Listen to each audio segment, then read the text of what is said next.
هۆی کانی گواستنەوە لە ئاسمان دەزانن چەند جۆرێکە کە هێلیکۆپتەریش یەکێک لەو جۆرانەیە کە بۆ مەبەستی جیاوازیش دەزانن سووری لێ بنرێت لە کوردستانی خۆشمان بە خۆشحاڵی و بەم شێوەیە کە ئەبینرێت خەریکن لە بوارە جیاوازەکان سوود لە هێلیکۆپتەرە بێنن جا دەشزانن فڕۆکەوانی ئەم هۆیانە ئیشێکی یەکجار پڕ لە سەرکێشی و هەروەها سەرنجڕاکێشە ئەمڕۆ ئەمیری فڕۆکەوان حسین فەیزوڵڵا لەگەڵمە بێت خۆی زیاتر باس لە ئەزموونی ئەم ئیشە پڕ لە سەرکێشیاکە باسی ئەوەشمان بۆ کاتکە لە کوردستان تا چەند توانراوە لە ڕێگەی فڕۆکە لە بوارە جیاوازەکانە خزمەت بکرێت لەگەڵ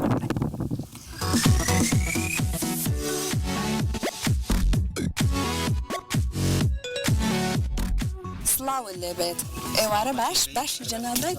سپاس دەکەم ئامیر حسین ئەزانین کۆمەڵێک پشکنین ئەنجامەدرێت لەلایەن ئێوە ئەو پشکنیانەشین ئێستا تۆ بە تەمای ئەنجامیان بێن بەڵێ پێش ئەوکە دازارگە پشکنینی بۆی کردووە ئێستا من پشکنینی مینگەر بۆکسەکە ئەەکەم کە سیستەمێکی بۆ خولانەوەی ئەو بلێدانەیە کە ئینجنەوە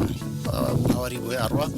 چێکی ڕۆنەکێکم سیستەمی هایدرۆلیکەکەی ئەەکەم هیچ لیکی نییە هیچ کێشەیەکی نییە ئێستا ئەم هێلیکۆپتەرە ئێمە بە تەمەن پێی بفرن هیچ کێشەیەکی نییە کاتەی ئینشەڵڵا فڕینەکی سەلامەتمانە بێ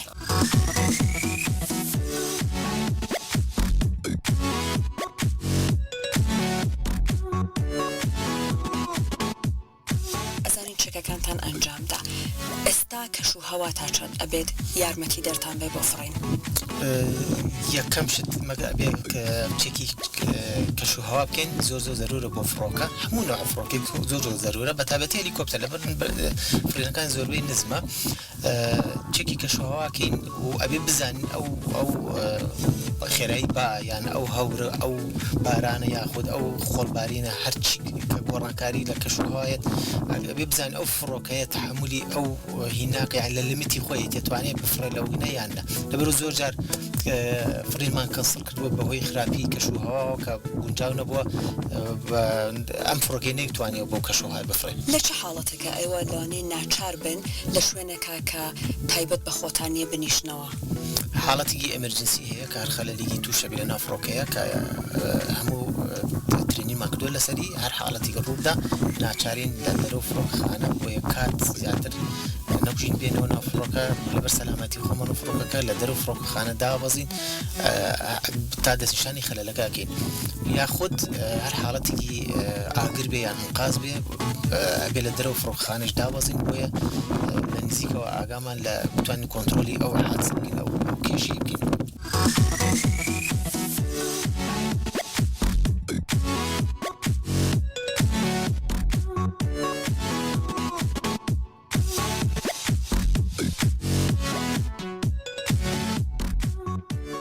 کە بتوانیت تحدیدی کەی بزانیت بڵێن تمپریچەری ینی گەرمای ڕۆنەکەی زیادی نەکردووە ئەگەر زیادکەەوە خەلەلیکە ئەگەر کەمشکار خەلەلیکە یان حەدی خۆی هەیە یان ئەو زەختی ڕۆنەکەی ئەو معلوماتە هەمووی لەم پەناڵە پیشانەیە کە هەر حاڵەتێک ئەگەر لە حەدی خۆیان نەبوو کەواتەوە خەلەلیکە هەیە لە مەکینەکە بۆیە بە زووترین کات بگەڕێتەوە بۆ فڕۆکەخانە دابەزی لەبەر سەلامەتی ئەمیر حسین بۆ بوون بە فڕۆکەوان مەرج و تایبەتمەندیەکان چییە؟ مەرجی تایبەتی خۆی هەیە بوون بە فڕۆکەوان دیارە ئەو خاصیەتەی هەیە کە بۆ هەموو شخصی ناتوانم بڵێم نابێ بەڵام ئەبێ لە فیلتەر بکرێت کۆمەڵی فیلتەر هەیە ئەوانە ببرە فیلتەرانە یەکێکی بڕوانامەیە ئەبێ زمان ئینگلیزی زۆر باش بزانێ ئەبێ لە هەموو فەحسە طبیەکان هەمووی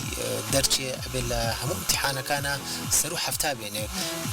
وەکو مەکتەب نییە کاتی خۆی کە خوێنمانیمە لە مەکتەب ئەگەر 50 بێنی دەرچویتە ئەمە ئەگەر هەفتا بێنی دەرچویتە لەبەر فڕۆکەوانی نابێ نیوانی و بزانیت ئەبێ لە سێ ڕۆژی زیاتر بزانیت ئەو کاتە ئەبی بۆ فڕۆکەوان بتوانی فڕۆکەیەک بفرێنی خۆ ئەگەر بەتەنیش بوو بۆیە لە ئاسمانە بە تووشی هەر حاڵەتێک بیت ئەو زیانیاریە و ئەو هینانەکە خوێنوتە بتوانیت شڵژان نابێ ئەبێ تۆزێک جورئەتێکیشی هەبێ بۆیە بتوانی کۆنتترۆلی فڕۆکەکە بکەی نەک فڕۆکەکە کۆنتترۆلی تۆ بکە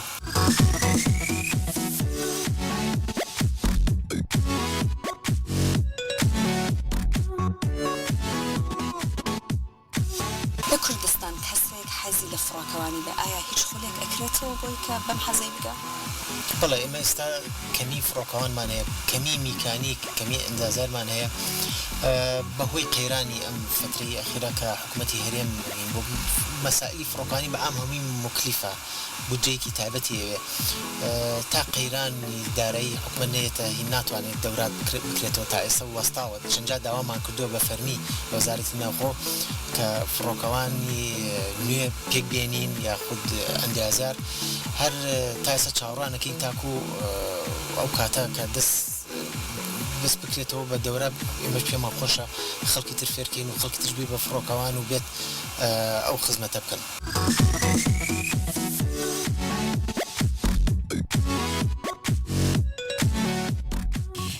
لە بابەتە هەرە گرنگەکان لە کاتێکایە کە هەلیکۆپتەر ئەگەر تێبچێت تا چەند لە ڕووی ئەندازیاریەوە لێرە لە کوردستان دەکرێت ئەو خەلەلانە چارەسەر بکرێت. جا پێم خۆشە ئامیر حسین باسی ئەمەم بۆ بکە لە ڕووی ئەندازیاری میکانیکیەوە چۆنین خەلەلەکان تا چەند لە کوردستان چارەسەرەکرێت؟ زۆربەی خەلەلەکان و ئەندازیار و میکانیکانی خۆمان چارەسەریەکەن لێرە خۆشبەختانە یعنی کارێکی باشەکەن و جێی تەقدیرن دەستخۆشین ئەتوانین چێکی 100 ساعتی بکەن 50 ساعتی 100 ساعتی 200 ساعتی بکەن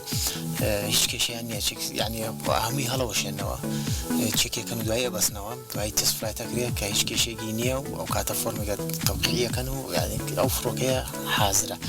تاسە هیچ خەلەلێکی نەبووە لە لای ئەوانە یعنی بەسەرکەوتوانی شەکانیان کردووە. ئێستا لەگەڵ ئەمیر حسین ئەمەوێت ئەزمموی فڕین بە هێلیکۆپتەر تاقی بکەمەوە لەگەڵم.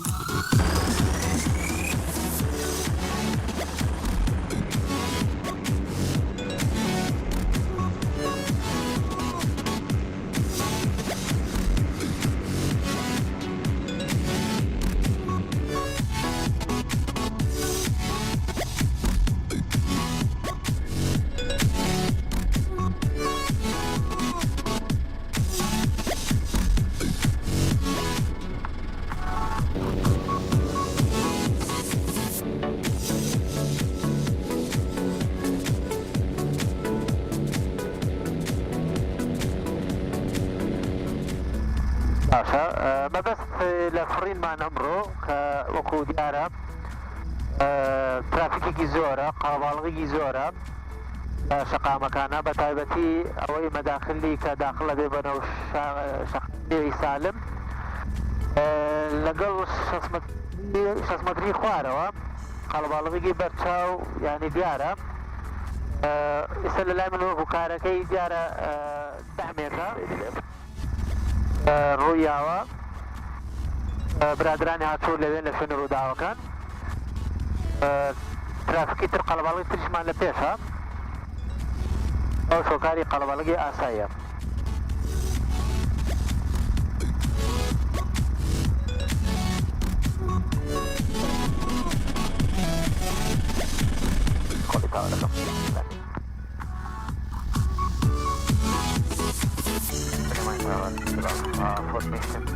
ئەماش ئەزمونێکی زۆر جیاوازی فڕین بوو بە هێلیکۆپتەر بە هیوای ئەوەی تا بە هەمان شێوەکە ئەمید باسی کرد زیاتر گرنگی بدرێتەوەی کە فڕۆکەوان پەروەردە بکرێت و هەروەها لە بوارە جیاوازەکانیشە زیاتر سوودە هێلیکۆپتەر وەربگیرێت. باس لەگەڵمان بوون.